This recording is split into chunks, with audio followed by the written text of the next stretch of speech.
66 million years ago, a mountain of rocks slammed into the sea off what is now Mexico, and the largest animals the land had ever produced were gone inside an afternoon.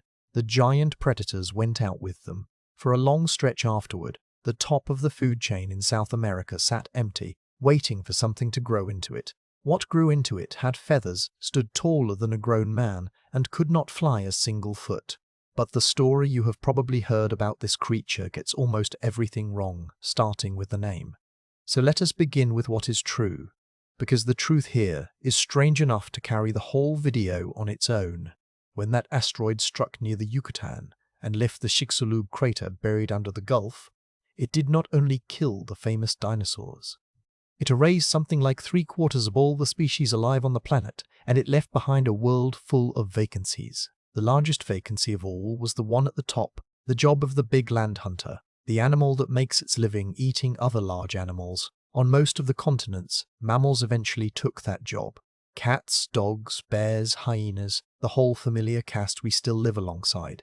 But South America spent most of the next 66 million years as an island. Cut off from every other landmass by open ocean, and on that isolated continent the top predator role went to something else entirely. It went to a bird. For close to 60 million years, across the grasslands and river plains of what is now Argentina, Uruguay and Brazil, the apex land predators of an entire continent were birds. Not birds like the ones squabbling at your feeder. These stood anywhere from 3 feet to nearly 10 feet tall, ran on long and heavily muscled legs, and carried a hooked beak roughly the size and shape of a hatchet head. Science files them under the family name Phorusrhacos. Everyone else calls them terror birds, and for once the nickname is not pure marketing. Now the title on this video calls the terror bird the deadliest predator on Earth, and I want to be straight with you before we go one step further, because that phrase is doing an enormous amount of quiet lifting. On its own continent, in its own habitat, the terror bird sat at the summit and looked down on everything with a spine. But Earth, across those long millions of years, was a big place with a great deal of teeth in it. Giant crocodilians patrolled the rivers of the very same continent. Other predators ran other continents entirely. Crowning any single animal, the one deadliest thing on the entire planet, is the sort of claim that reads beautifully in a title and falls to pieces the instant you inspect it closely. What is true, and what is honestly stranger and better than the exaggeration, is narrower, for a span of time longer than primates have existed. The scariest thing walking a huge chunk of the New World was a flightless bird. Hold on to that, because it is the real prize, and we are going to spend the rest of our time earning it. And here is where the story hands the hook back to you, because there is one detail that makes that flightless bird far more interesting than any amount of hype. Birds are dinosaurs. Not the descendants of dinosaurs, not the distant cousins of dinosaurs. Living dinosaurs, in the same way that the sparrow on your windowsill is a small feathered theropod with an unusually good publicist. When the asteroid fell, one narrow twig of the enormous dinosaur family tree survived the fire and the cold and the long dark that followed, and that surviving twig was the one that had already evolved into birds. Every beak alive today traces back through it, which means the terror bird was never some brand new kind of animal that arrived to fill the gap the dinosaurs left. It was a dinosaur. The predatory theropod line that produced Tyrannosaurus and the raptors did not die out when the asteroid fell. It lost its giants. It went quiet for a long while, and later, on a lonely southern continent, it stood back up on 2 legs, kept its feathers, threw away the power of flight, and went right back to hunting on foot. The king was dead. The dynasty just changed bodies. So what were these things, precisely? Once you strip off the legend, the terror birds belong to the family Phorusrhacos, which sits inside a broader bird order called Charaemiformes. And if that order name means nothing to you yet, its only living members are going to fix that before we finish. Across the whole fossil record, paleontologists have named somewhere in the neighborhood of 18 to 20 species, spread over roughly 14 genera and sorted into several subfamilies. The earliest of them turn up in the Middle Paleocene, only a few million years after the impact, and the last stragglers cling on almost to the present day. That is a run of about 60 million years for a top predator lineage, which is close to absurd when you stop and think about it. Those famous saber-toothed cats everyone pictures were, by comparison, a brief flicker near the very end. To grasp how long that reign really was, the terror birds were already established. Apex hunters many millions of years before whales finished moving fully into the ocean, and some small member of the family was still stalking prey long after early humans elsewhere on the planet had begun flaking stone tools. Very few hunting lineages of any kind, mammal or reptile or bird, have ever held the top of a food chain for anything close to that stretch. Their closest living relatives are still out there, and they are worth meeting, because they explain a great deal about their monstrous forebears. They are called siriamars, leggy ground-hunting birds that stalk the open country of South America today, this year killing snakes and lizards on foot for a living. Imagine a bird somewhere between knee-height and waist-height, long striding legs, a sharp beak, and no interest whatsoever in flying if it can possibly run instead. Take a terror bird, shrink it, and lower the volume, and what you are left with is essentially a seriema. That family link is not a hopeful guess either. It comes straight out of the anatomy of the bones. The reason a bird landed the top job in the first place comes down, in the end, to real estate. For the great majority of the time these birds existed, South America was an island continent. The land bridge up to North America that you can drive across today did not yet exist.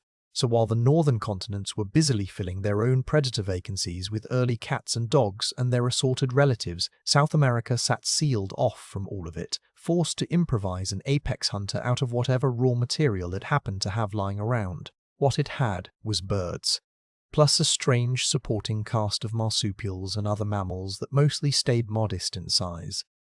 In that closed room, with the big cat blueprint entirely unavailable, evolution reached for a completely different design and built its master predator out of a bird.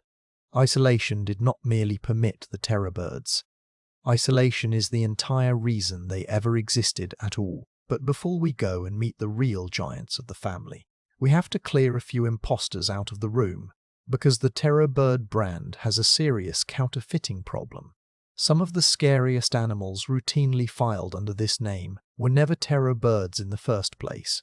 Start with Gastornis. If you have watched more or less any documentary about giant killer birds, you have almost certainly seen this one. A hulking Paleocene and Eocene creature from Europe and North America, with a beak like a pair of bolt cutters and the general build of a wrestler. For decades it got drawn, ambushing tiny early horses and snapping their little spines in half. It looked born to kill. And it was, in all likelihood, a committed vegetarian. Gastornis is not a Phorusrhacid at all. It sits on a completely separate branch of the bird tree, out among the giant fowl, far closer to ducks and geese and game birds than to any terror bird that ever lived. And when researchers finally ran the chemistry, the calcium isotopes locked into its fossilized bones came back carrying the signature of a plant eater rather than a meat eater, the same dietary fingerprint you find in herbivorous mammals and nothing like the one you find in a genuine carnivore. That intimidating beak was built for cracking seeds and stripping tough vegetation, not for shearing bone. The single most iconic poster child for prehistoric killer birds was, by the best evidence we have, standing around chewing plants. Then there is Brontornis, and this one stings a little more, because for years Brontornis wore the belt as the single heaviest terror bird of them all, a squat, thick-legged colossus that may have pushed past 400 pounds. The awkward problem is that Brontornis may not be a terror bird either. Several recent analyses have yanked it out of the family entirely and parked it right alongside Gastornis, among the giant fowl on the unceriform side of the tree. Other analyses push straight back and insist it belongs with the true Phorusrhacids after all. The honest state of things, at this exact moment, is that nobody is certain, and its position keeps sliding around every time a fresh study lands, which produces an almost comic pattern once you start watching for it, over and over again. The biggest and most fearsome-sounding terror bird on the whole list gets pulled in for a closer look and turns out to be either a vegetarian, a giant duck relative, or an unresolved argument between scientists. The family's fearsome reputation seems to shrink a little every time somebody bothers to check the receipts. So who are the genuine ones, the verified giants that truly earned the terrible name? 3 of them are worth knowing by heart. The largest well-documented terror bird is Kelenken guillemot, and it is a monster by any fair measure you care to apply. It lived in Patagonia around 15 million years ago, and he was formally described in 2007 from one of the most complete large terror bird skulls ever lifted out of the rock. A specimen a high school student found near a railway station in the Argentine province of Rio Negro while out fossil hunting with a friend. That skull runs about 71 centimeters in length, roughly the length of a grown adult's whole arm, and it is, flatly, the largest skull of any bird known to science, extinct or alive. Set it down next to a horse's skull, and the two are in the same weight class. The animal that carried it stood somewhere around 7 feet tall. When you close your eyes and picture a terror bird, this is the one to picture, because Kelenken is about as close as the actual fossils ever come to the creature of the cartoons. The animal that handed the whole family its name is Phorusrhacos longissimus, and the story of its discovery is a small comedy. Back in 1887, the Argentine paleontologist Florentino Ameghino got his hands on a large, toothless jaw fragment that had been dug out of the Santa Cruz Formation down in Patagonia, and he took one glance at it and decided it belonged to a giant extinct mammal. He was so thoroughly attached to that idea that even years later, in a written letter, he was still floating the possibility that the jaw came from some enormous relative of the platypus, rather than concede that it might in fact be a bird. It took more complete fossils to finally force the correction on him. The founding member of the entire terror bird family spent its first years in the scientific record misfiled as a mammal, which tells you a great deal about how strange and alien these animals looked to the very first people who ever handled their bones. Phorusrhacos itself stood around 8 feet tall and stalked the plains of Patagonia back when South America was still a whole world unto itself. There is also the one that left home. Titanis wallery was named in 1963 by the ornithologist Pierce Brodkorb, working from fossils that 2 amateur collectors had dredged up out of the Santa Fe River in Florida. Yes, Florida.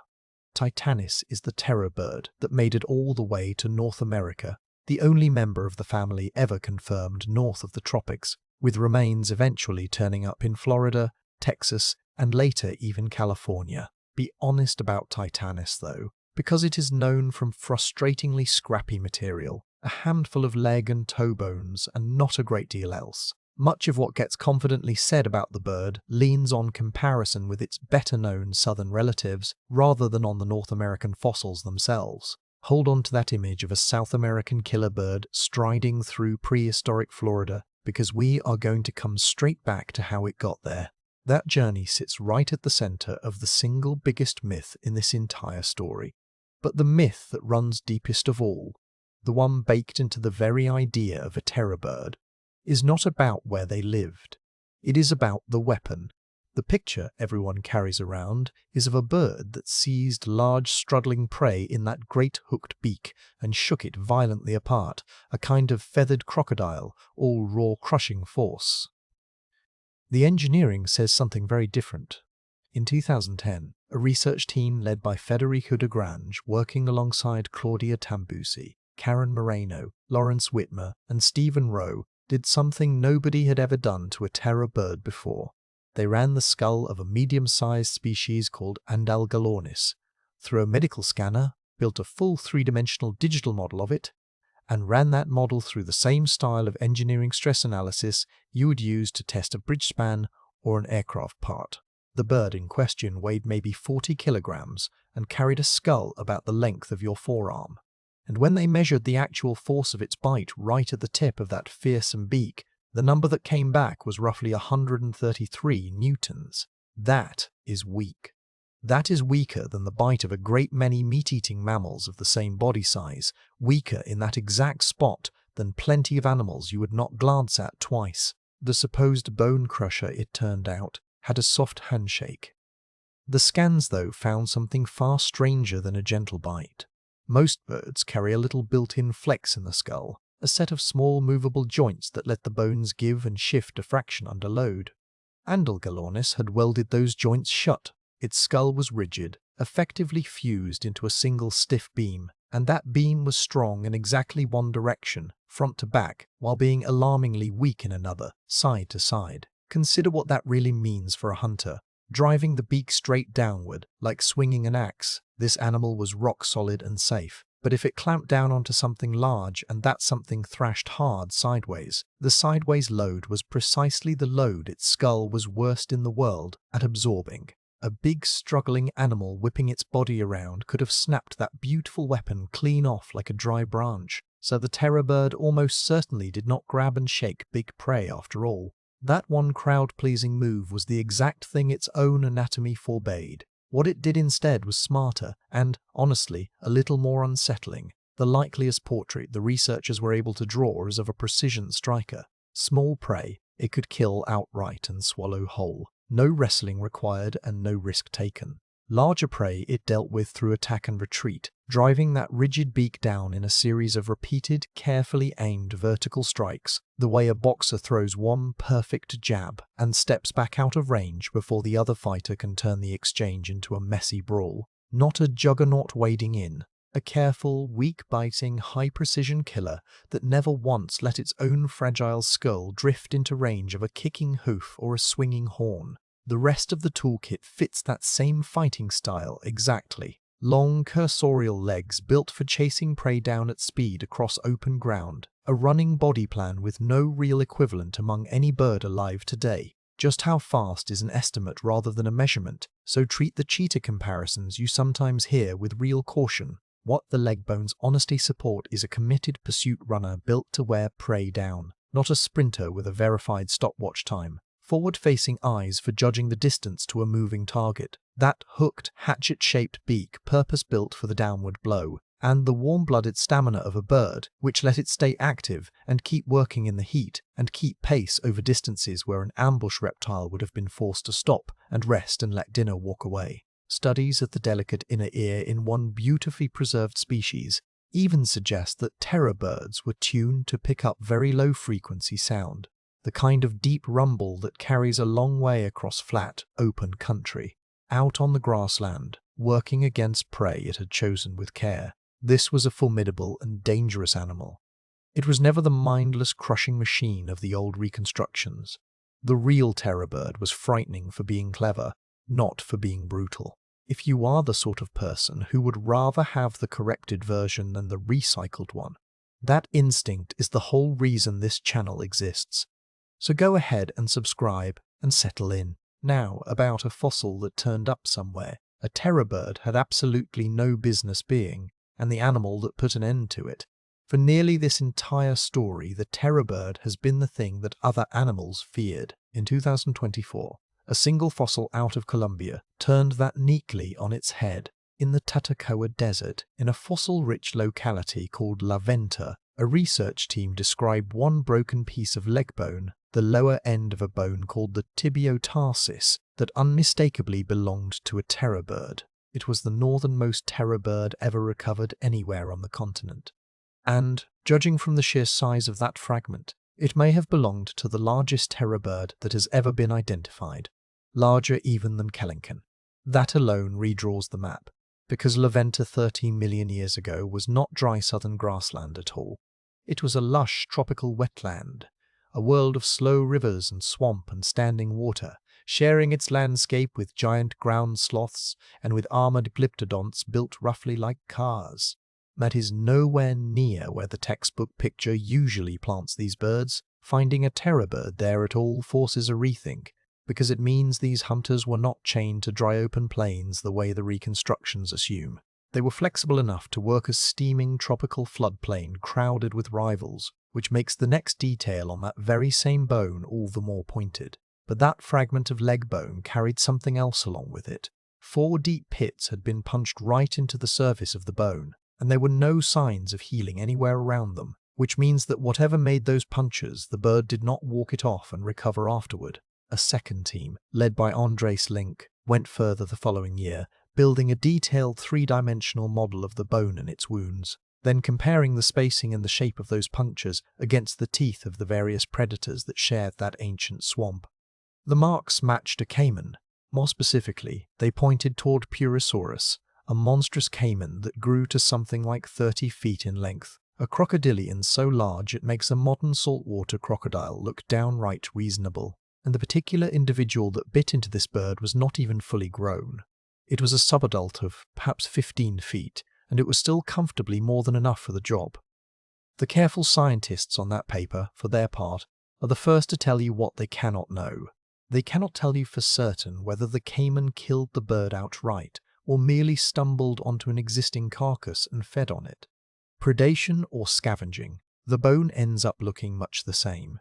And there is no honest way, from 4 holes and no other evidence, to choose cleanly between the two. What the fossil does tell you, plainly and without any hedging, is the exact thing the legend always leaves out. The apex land predator of South America, the animal sitting at the very top of everything, could itself become somebody else's meal. It almost certainly came down to the water's edge, the way every land animal eventually has to, whether to drink or to hunt along the bank. And there, right at the waterline, it stopped being the most dangerous thing in the neighborhood. The throne was completely real, it just did not extend out into the river. Which brings us, at long last, to the ending and to the single most repeated claim about these animals, the one you will hear in very nearly every telling of the story. It usually goes like this. Around 3 million years ago, the Isthmus of Panama finally rose up out of the sea and connected the two Americas together for the first time in tens of millions of years. Placental mammals from the north, the saber-toothed cats and the bears and the big wolf-like canids, came pouring southward across that brand new land bridge, in an event paleontologists call the Great American Biotic Interchange. And in that invasion, the story insists, the superior northern predators outcompeted the terror birds and drove the whole family into extinction. Mammals won, birds lost, roll the credits. It is clean, it is dramatic, and it is very probably wrong. 2 stubborn facts break it apart. The first is Titanis, our Floridian wanderer. Remember, Titanis did not get outcompeted by North American mammals and pushed off the stage.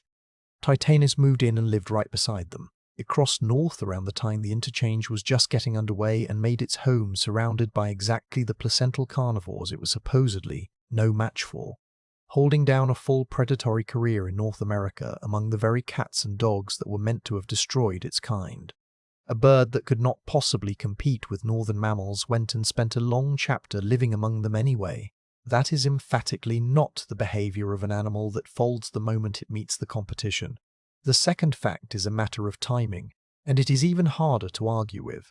When you carefully line up the fossils, the big South American terror birds were already thinning out, already sliding into decline, well before the great wave of northern predators had fully arrived and hit its peak. You cannot pin the entire collapse on competitors who mostly showed up late to a downfall that was already comfortably underway, and so the leading explanation among paleontologists has shifted. The likeliest driver of the decline was not a thundering cavalry charge of saber-tooths at all, but something slower, larger, and far less cinematic. Across these same millions of years, the Andes was steadily rising into a great mountain wall. The climate across huge stretches of the continent was drying out, and the specific landscapes the terror birds depended on were being rebuilt underneath their feet. Grasslands shifting and contracting, the prey communities reshuffling, the whole stage being torn down and reassembled while the actors were still standing on it. The terror birds were specialists of one particular kind of open country, and that country was being slowly edited out of existence. I want to be careful right here though, because this is a live and open debate and not a closed case. The environmental story is the current frontrunner among researchers, not a proven verdict stamped and filed.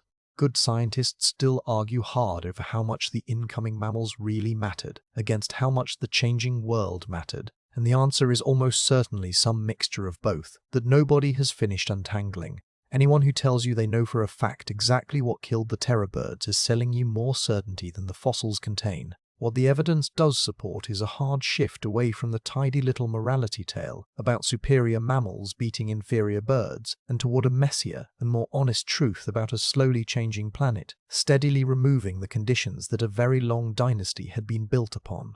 And they held on far longer than almost anybody expects them to. The neat version of this story kills off the last terror bird a couple of million years ago and moves briskly along. But the family had a long, quiet tail trailing behind the giants. In 2026, researchers described the youngest terror bird ever found, recovered from a cave deposit in Bahia in northeastern Brazil. It was a small one, not a towering giant, one of the more low-key hunters of the family rather than a headline monster. And in a rather perfect echo of the way this whole story first began, the bone had originally been misidentified, quietly catalogued for years as belonging to a New World vulture before somebody finally recognized it for what it truly was. The founding fossil of the whole family had been mistaken for a mammal. Its very last one got taken for a vulture. So the terror birds arrived and left under a false name at both ends of their story. The startling part is the date on it. That last terror bird lived only about 25,000 years ago. Not millions of years.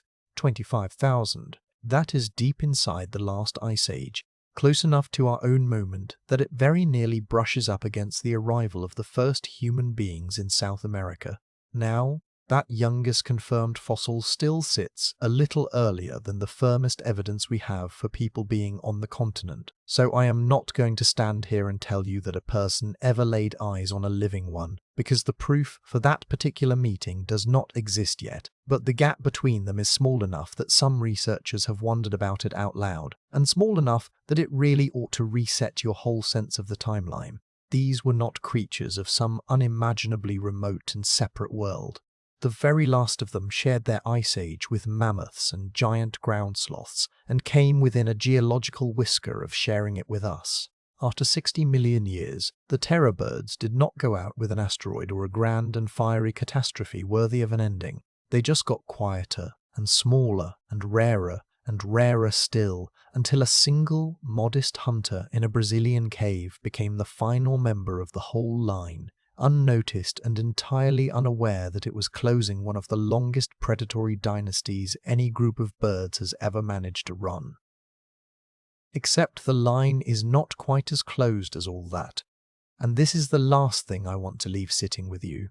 Walk through the right stretch of South American grassland today, in the right season, and you can still watch a living piece of this dynasty going about its work. The Sirimaz are out there, those same leggy cousins we met near the start, hunting on foot in almost exactly the way their enormous relatives once did. A red-legged Siriema will run down a snake, snatch it up in that hooked beak, and hammer it against the hard ground over and over until the bones give way, the very same downward hammering strike the terror bird spent 60 million years perfecting, just rescaled down to a bird you could comfortably hold in your two arms. Farmers across parts of Brazil and Argentina even keep them loose around the yard on purpose, to kill snakes and to run off intruders. A working terror bird on the payroll, drawing a modest salary in pest control.